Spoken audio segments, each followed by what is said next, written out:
Thanksgiving is just one day out of every year.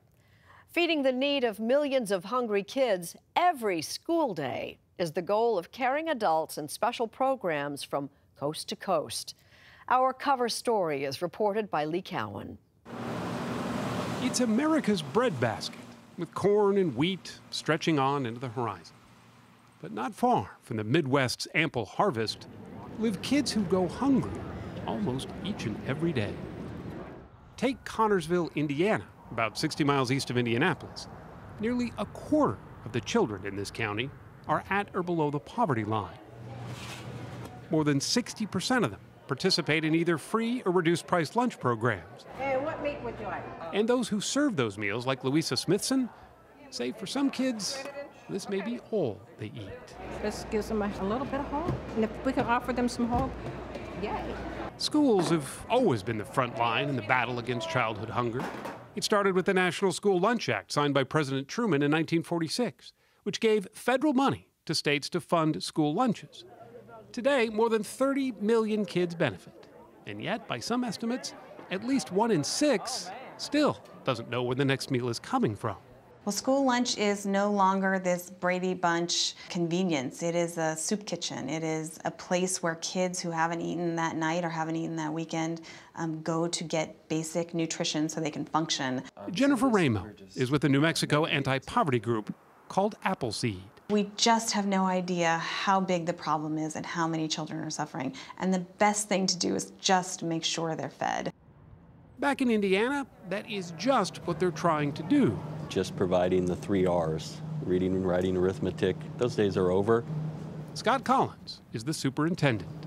We have children who have food insecurity, who come into our doors every day, and we don't always know. A lot of people are proud. They don't want to ask for help. To make certain no one is missed, every school starts every day offering every child a free breakfast, regardless of family income. Make sure you get all your breakfast. Students eat in the classroom, not in the cafeteria, so as not to take away from instruction time. Okay, if you decide you want your milk, we'll get you a straw, okay? At the high school, they offer what's called a second chance breakfast to help teens who usually get hungry later in the morning.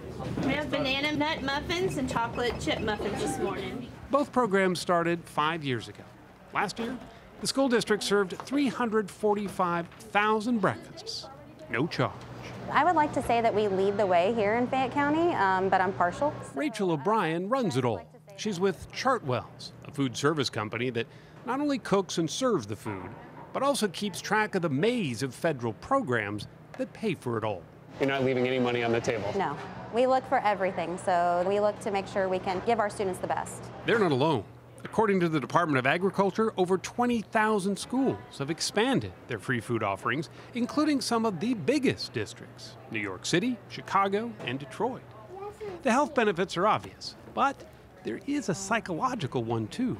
Free food for each student means the poor and the hungry aren't singled out, as some have been in the past. Which brings us to something called lunch shaming. Kids who can't afford to buy their lunch and fall behind on payments are fed a cheese sandwich instead of a hot meal like the rest of the kids. The headlines have been full of incidents of late. Kids unable to pay their meal debt have sometimes been denied food or had their hot meals thrown away in front of them, replaced with a cold lunch in a paper sack. Imagine the embarrassment. To get up to the lunch line and have your lunch taken away from you because you didn't have $3. All in front of your classmates. The School Nutrition Association says about 3/4 of the nation's school districts are owed money by families that haven't paid for meals. In response, some parents have started GoFundMe pages, including this father in Seattle, who's trying to raise over $500,000 to pay off lunch debts that parents owe all across Washington state. So this was it, huh? Wow. I mean, this place actually looks so much smaller to me now. It's not a new issue. Michael Padilla faced it when he came to school here 35 years ago. Growing up in Las Lunas, New Mexico, he bounced around from foster home to foster home, and lunch was often a luxury. I made very good friends with the lunch ladies, Mrs. Jackson and Mrs. Ortiz. Still remember their names? I do. I mean, they're wonderful human beings. I mean, I would give them a giant hug today if I could. I mean, they made sure that I that I ate lunch. He could eat, they said, but only if he worked off the bill. I was required to, mop the floors and clean the tables and serve food. To pay off your lunch debt? Yeah, it was just a way for the school to be able to look the other way because I couldn't afford my lunch. Padilla is now a New Mexico state senator, and this year, working alongside Appleseed's Jennifer Ramo, he sponsored the first anti-lunch shaming law to pass in this country. It's called the Hunger-Free Students' Bill of Rights. We thought we were solving a problem here in New Mexico, and as it turns out, 32 other states have reached out to me to introduce this legislation in their states. He's touted the legislation during his campaign for New Mexico lieutenant governor, although his candidacy is now mired in harassment allegations, which he denies. The law was the model for a federal lunch shaming bill now pending before Congress. There wouldn't have to be one of those, of course, if everyone ate for free. In Connersville, Indiana, there's one more meal about to be served. Do you have a good day today? Good. This is the after-school supper program. Yes, supper. Elementary kids get a hot dinner and a movie while they eat. Thank you. You're welcome. At the high school, it's more of a grab-and-go situation. No one is turned away, no questions asked. You're welcome. Have a good evening. And with that, the hope is no child goes home hungry. You really don't have to do this. No. So why do it? Because our kids are our most valuable resource, and they're worth it. Very good.